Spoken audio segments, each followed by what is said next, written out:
Ils connaissent bien le département pour y siéger depuis plus de 10 ans, l'une et l'autre. Selon Catherine Touchefeu et Michel Ménard, c'est précisément ce qui explique le score de 43% qu'ils ont obtenu hier, malgré les difficultés du PS.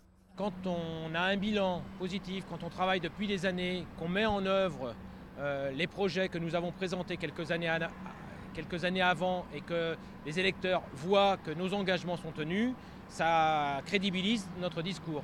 Mais ils ne s'attendaient pas à retrouver le FN au deuxième tour, même loin derrière. C'est une première à Nantes. Et le candidat frontiste lui-même avoue avoir été surpris hier soir de ses 17%, mais il comprend le choix de ses électeurs. Ils ont en fait découvert la démocratie. La démocratie, c'est « Ah ben oui, c'est les urnes. On a le pouvoir quand on ne laisse pas les autres choisir pour nous. » Et je pense que c'est ça en fait qui s'est passé.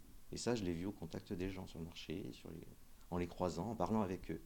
En bas de tableau, la déception est grande pour le binôme de l'UDI qui avait pris le parti de ne pas afficher clairement leurs étiquettes et leur alliance avec l'UMP. Seuls 7% des électeurs les ont suivis. Ce qui est surprenant, c'est que d'un côté, effectivement, on a cette attente d'aller au-delà des clivages et au moment du vote, effectivement, un besoin de points de repère que nous ne leur avons pas donné, effectivement, dans notre communication et dans l'approche que nous avons eue.